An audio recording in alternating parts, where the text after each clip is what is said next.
capítulo 4, versículo 12. Louvado seja Deus. Aqueles irmãos que nos acompanham através das redes sociais, por favor, abram a Bíblia de vocês aí também. Atos dos Apóstolos, capítulo 4, versículo 12. Quantos encontraram, digam graças a Deus. Assim nos diz a palavra do Senhor: e em nenhum outro há salvação, porque também debaixo do céu nenhum outro nome há dado entre os homens, pelo qual devamos ser salvos. Amém? Por favor, levanta a tua mão direita mais alto que você puder.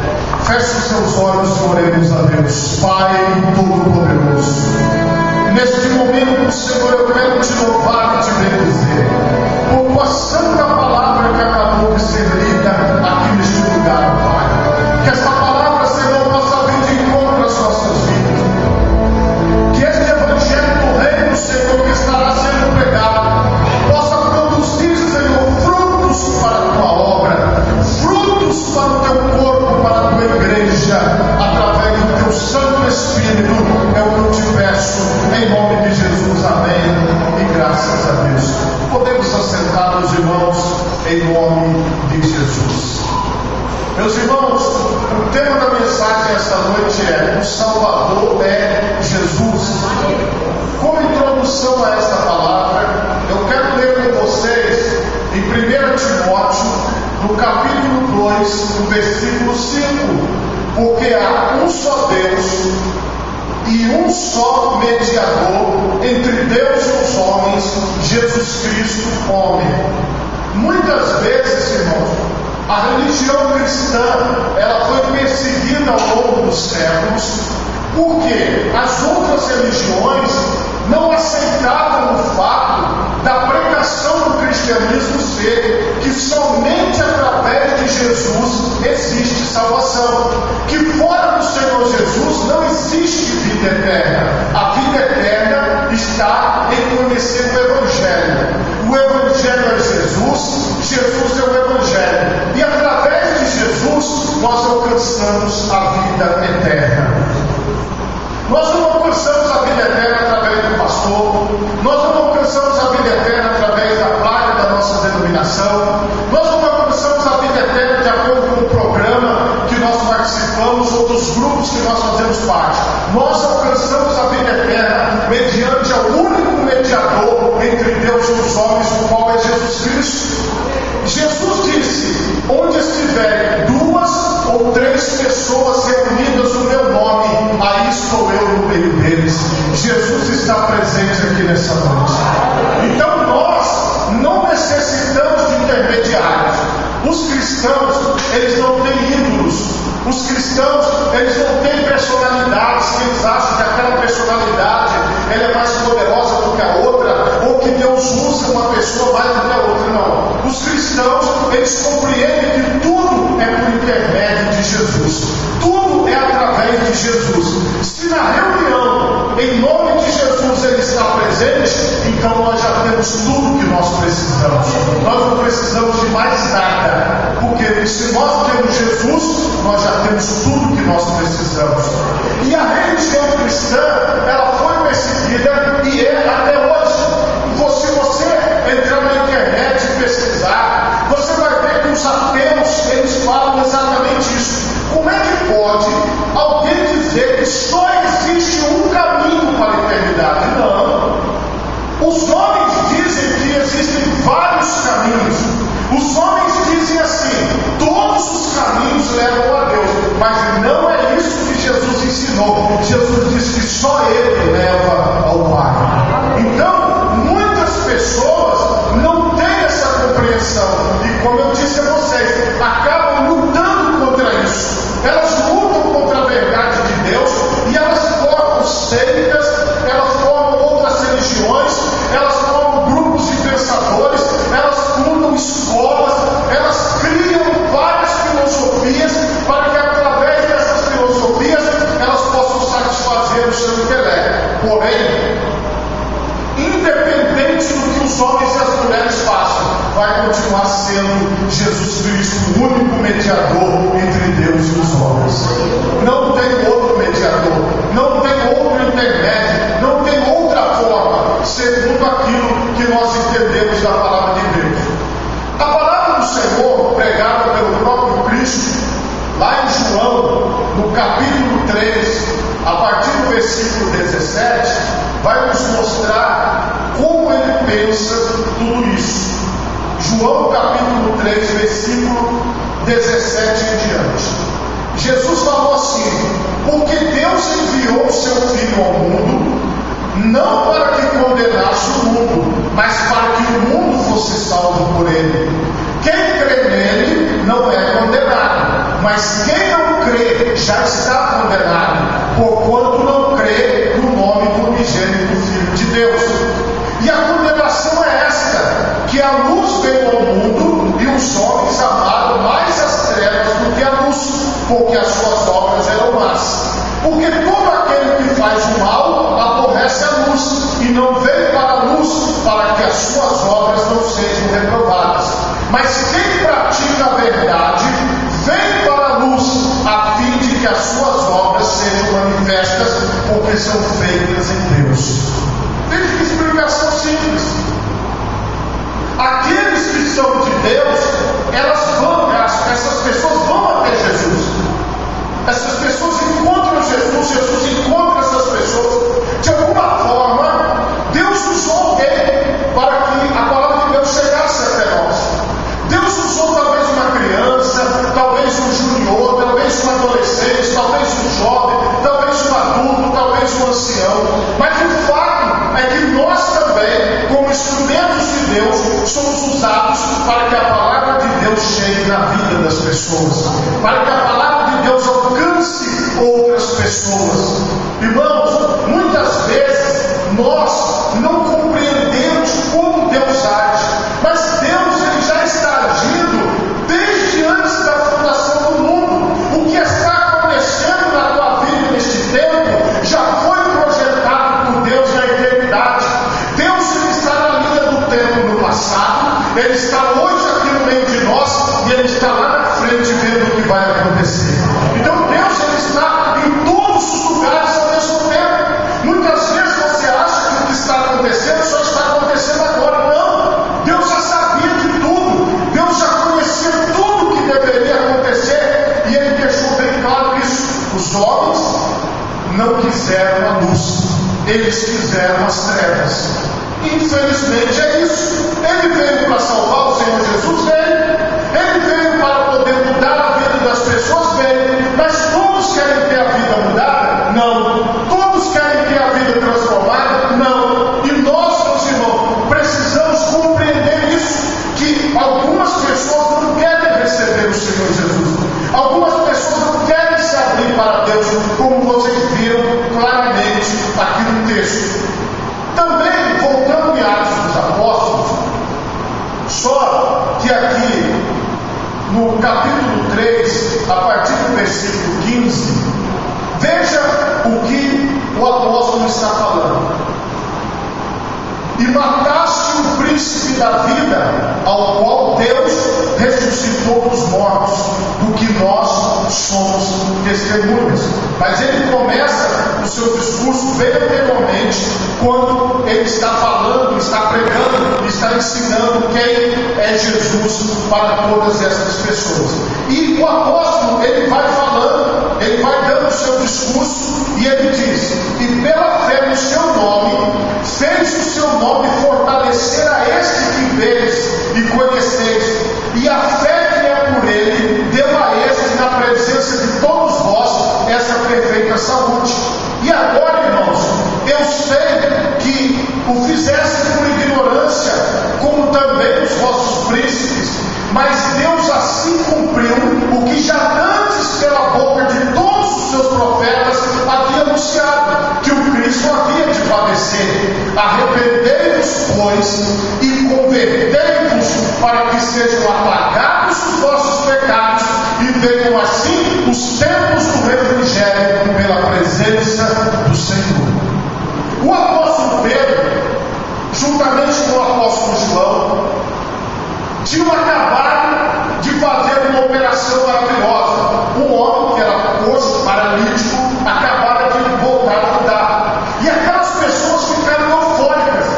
E o apóstolo Pedro disse: vocês estão achando que esse homem teve saúde por nossa causa? Não! Nós somos iguais a vocês. Mas foi, como ele disse, pela fé no nome de Jesus que ele foi fortalecido.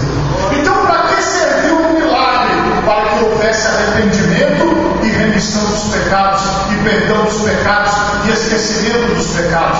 Por que Deus realizou milagres no nosso meio? Por que Deus realiza milagres no nosso meio? Para que haja salvação, para que haja transformação de vidas, para que as pessoas possam se arrepender dos seus pecados, possam ter consciência do que elas fizeram de errado e dizer: eu não quero mais viver no pecado. E quando a pessoa diz isso, os pecados dela, como vocês viram, são apagados. E o Senhor Jesus passa a guiar a vida dessa pessoa. Os apóstolos prosseguiram esse ensinamento, tanto nas curas, quanto na libertação de pessoas possessas, quanto na pregação do arrependimento e da salvação. Isso, meus irmãos, era a tônica dos apóstolos. Esse era o trabalho que os apóstolos desenvolviam. Vamos também agora dar mais uma passadinha lá em 1 Timóteo, só que no capítulo 1 e no versículo 15. Esta é uma palavra fiel e digna de toda aceitação, que Cristo Jesus veio ao mundo para salvar os pecadores, dos quais eu sou o principal, disse o apóstolo. Por que o apóstolo Paulo falou que ele era o principal dos pecadores? Porque quando você recebe o Espírito Santo na sua vida, a Bíblia diz que ele te convence do pecado, da justiça e do juízo. Quando é que você descobre uma pessoa que ela não tem Deus e ela não quer salvação? Quando ela acha que ela não tem pecado nenhum, quando ela acha que ela é perfeita e que ela não precisa de mais nada, basta ela mesma se basta. Então essa pessoa, ela não tem consciência de que ela falhou para com Deus, ela errou para com Deus, ela erra para com Deus, ela falha para com Deus no presente. Mas o apóstolo Paulo, ele diz que o Senhor Jesus veio para salvar os pecadores, dos quais eu sou o principal. Mesmo ele, como apóstolo, se titulou o principal pecador. Porque, irmãos, quem faz parte da igreja de Cristo, do reino de Deus, os chamados de Deus, são as pessoas que têm consciência de pecado, são as pessoas que têm consciência de falha, que têm consciência de que elas não são perfeitas e que elas precisam da graça de Deus. Se você está nessa condição, então é porque o Espírito de Deus está trabalhando na sua vida. Porque eu não tenho condições de chegar para você e falar: olha, você está errado. Eu não tenho condições de falar para você: olha, você está errada.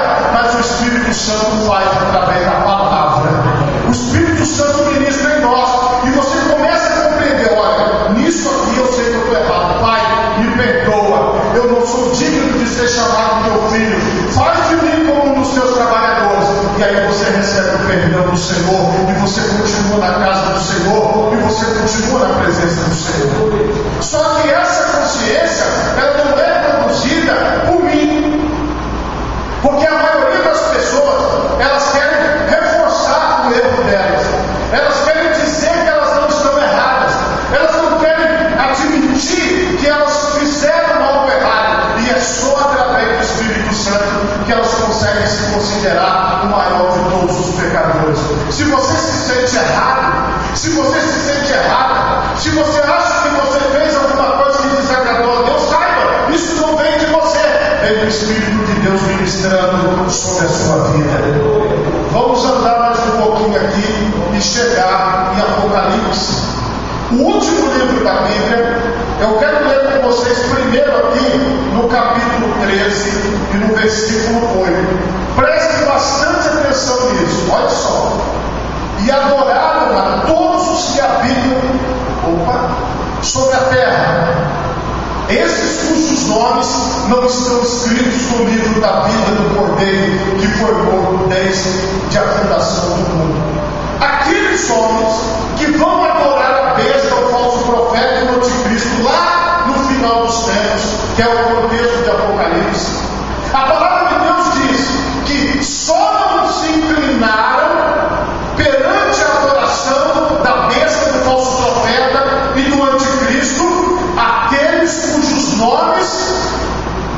escritos no livro da vida do Cordeiro que foi morto desde a fundação do mundo. Então, esta obra que você está vivendo na sua vida hoje, esta obra que eu estou vivendo na minha vida hoje, ela começou antes da fundação do mundo. Não é? Esta obra, ela não tem a ver com o local onde você mora. Esta obra não tem a ver com o seu endereço físico. Esta obra não tem a ver com a igreja que você congrega, ou com as igrejas onde você já congregou, ou nos lugares onde você já passou. Irmão, Deus, Ele está para muito além, até no céu e da terra, porque o Cordeiro de Deus, Ele foi imolado, Ele foi morto desde a fundação do mundo. Mas a notícia que nós temos é que aconteceu aproximadamente 2000 anos atrás. Só que a notícia da palavra de Deus é que já aconteceu desde a fundação do mundo. Então, irmão, preste atenção numa coisa: esta obra, ela não pode ser feita por pastores, irmãos. O convencimento das pessoas não é feito por quem está ministrando, por quem está cantando, por quem está louvando, ou por quem está pregando. Não é, irmão. Nós somos apenas instrumentos de Deus. Nós somos vasos na mão do oleiro. Nós somos barro na mão de Deus. Então, esse entendimento que vem sobre a sua vida é do Espírito de Deus. A salvação, ela vem porque o Senhor é quem nos salva. O Senhor é quem nos alcança. O Senhor é quem faz a obra em nós. E essa obra, irmão, olha, você pode se mudar para onde você quiser. Você pode fazer o que você quiser da sua vida. Mas uma coisa é certa: o Espírito de Deus vai te acompanhar, vai tocar em você, e vai usar o tempo para falar com você, e vai voltar. Porque se Deus te chamou, irmão, se Deus quer fazer algo na sua vida, Ele vai continuar trabalhando. E é isso que nós temos que compreender. Muitas pessoas que não compreendem a obra de Deus, elas acham que a obra de Deus está assim no tempo e no espaço. Não, a obra de Deus está na eternidade. A obra de Deus está muito antes de nós existirmos e vai continuar muito depois de nós. Veja bem, eu vou confirmar isso com vocês. Efésios 1:4, para vocês terem entendimento do que a palavra de Deus diz. Efésios 1:4. Como também nos elegeu nele antes da fundação do mundo, para que fôssemos santos e irrepreensíveis diante dele em caridade, em amor, em prática, e nos predestinou para filhos de adoção por Jesus Cristo, para si mesmo, segundo o beneplácito de sua vontade. Então, irmão, quem te escolheu foi Deus. Quem me escolheu foi Deus. Eu posso não gostar de você, você pode não gostar de mim, mas quem nos escolheu foi Deus. Ele nos colocou na mesma família. Nós somos da família de Deus. Ele nos colocou no corpo de Cristo. Nós pertencemos ao corpo de Cristo. Então, esta obra não tem a ver comigo. Esta obra não tem a ver nem com você. Esta obra não tem a ver com aquela pessoa que um dia levou a palavra até você. Esta obra não tem a ver comigo, que estou pregando agora e falando para você. Esta obra tem a ver com o Senhor Deus Todo-Poderoso. Começou nele, meus irmãos. A tua salvação começou nele. A tua escolha começou nele. O plano de Deus na sua vida começou lá no céu. Então, irmão, eu sou apenas, como diz a palavra de Deus, como se fosse aquele grãozinho de areia no deserto. Por quê? Eu não tenho influência sobre o tempo. Eu não tenho influência sobre as coisas ao meu redor. Eu não tenho poderes miraculosos, porque todo o poder que opera em nós é o Espírito Santo de Deus. Porque nós somos vasos, nós somos instrumentos. Então, não associa, irmão, o que está acontecendo comigo, pelo amor de Deus. Não associe o que está acontecendo com a sua esposa, com o seu marido. Não associe o que está acontecendo com as pessoas ao seu redor. Para com isso, irmão. Deus, Ele está no controle de todas as coisas, está agindo, está operando. A palavra de Deus diz: em tudo dai graças, porque esta é a vontade de Deus. Então nós temos que aprender a enxergar a vontade de Deus, a perceber que esta obra está muito além de nós. Se nós tivéssemos algum poder de atração, se nós tivéssemos algum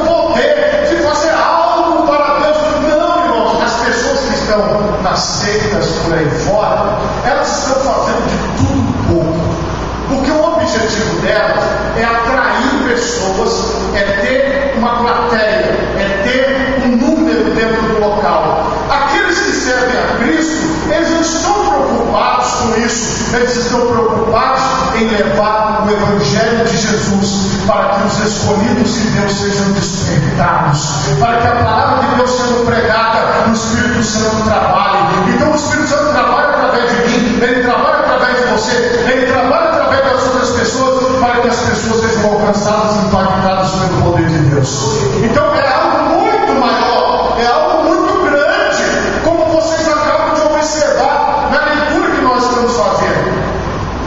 O apóstolo João, também inspirado pelo Espírito Santo, em 1 João capítulo 3, versículo 1, ele diz assim: vede como grande caridade nos tem concedido o Pai, que fôssemos chamados filhos de Deus.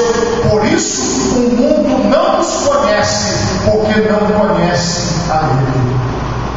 É simples, irmãos. O mundo não nos reconhece. O mundo não nos conhece. Nós não somos ninguém para o mundo. Nós não somos ninguém para as seitas.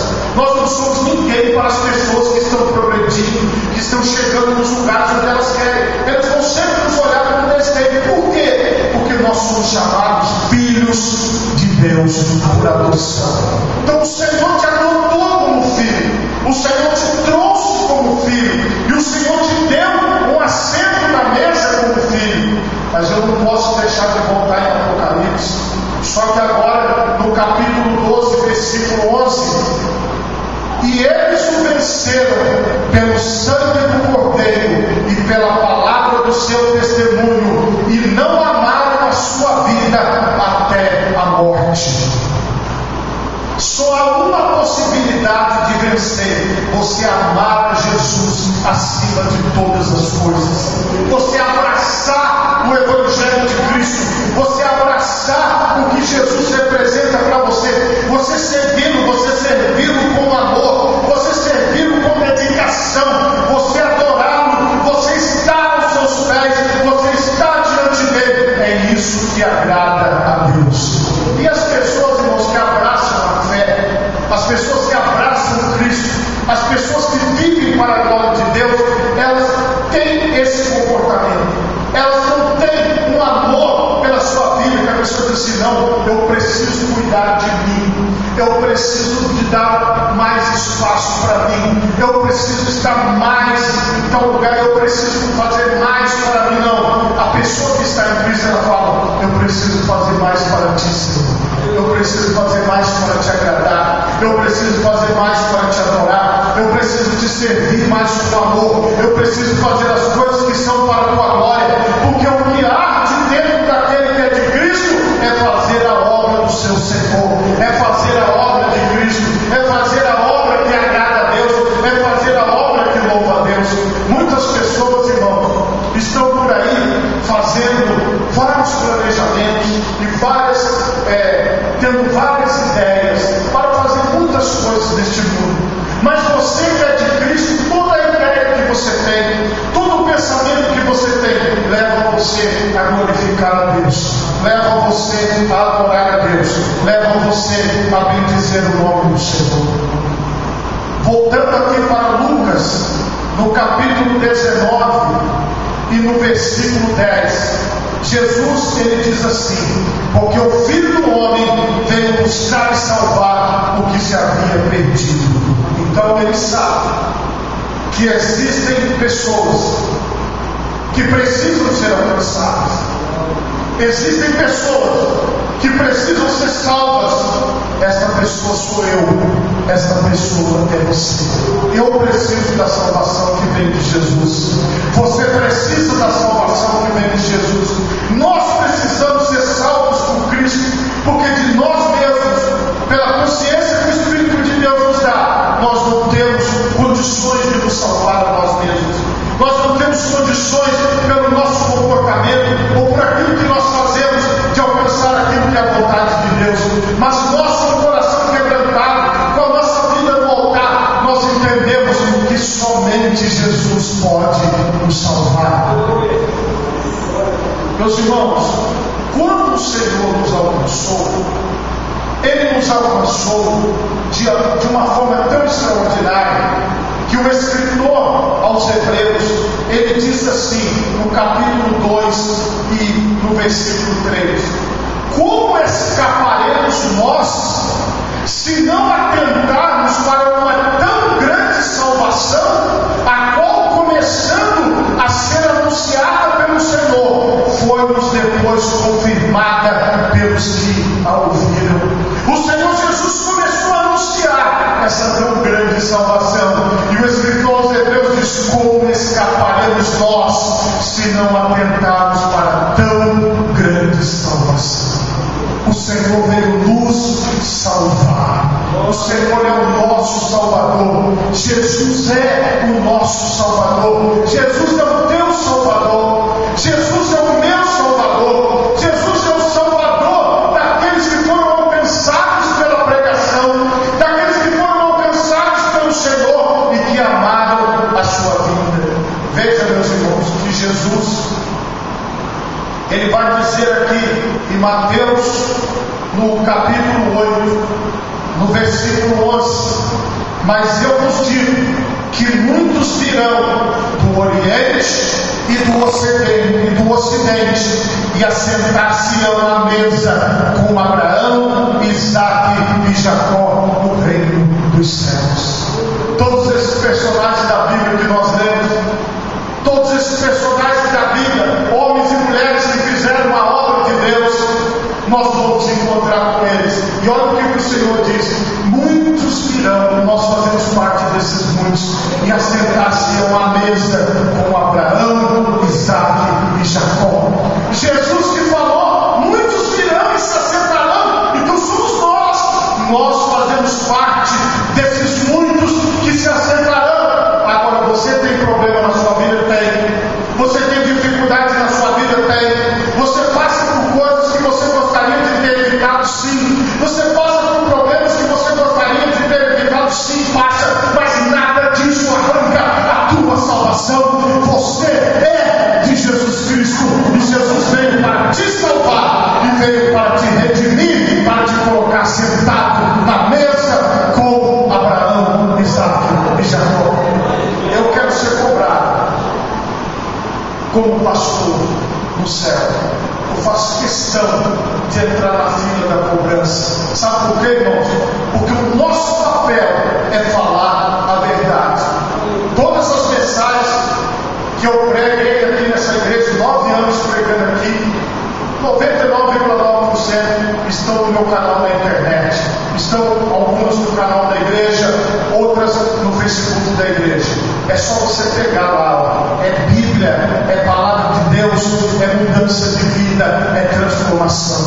Então, se os homens amarem mais as trevas do que a luz, não é comigo mais. O papel nosso é esse. O teu papel é esse. Você não vai virar uma pessoa que vai ficar lá lutando contra as pessoas, não. Você vai dizer: olha, eu quero te apresentar Jesus. Ah, mas eu já conheço Jesus. Você conhece? Ele está aqui hoje. Eu estou te falando do Jesus que ressuscitou dos mortos e que anda comigo todos os dias. Ele pode te salvar, Ele pode te libertar, Ele pode te colocar na mesa, assentado com Abraão, Isaque e Jacó. Só Ele pode te salvar, só Ele pode te libertar. Irmão, a semente vai ser plantada no Evangelho, a semente que transforma a vida, a semente que muda a pessoa. Então, somente através da pregação do Evangelho é que o Espírito Santo age. É por isso que nós não paramos de pregar o Evangelho, porque enquanto nós estivermos pregando o Evangelho, o Espírito Santo estará agindo. Por favor, coloque as suas mãos na altura do seu coração. Feche os seus olhos agora e oremos a Deus. Pai Todo-Poderoso,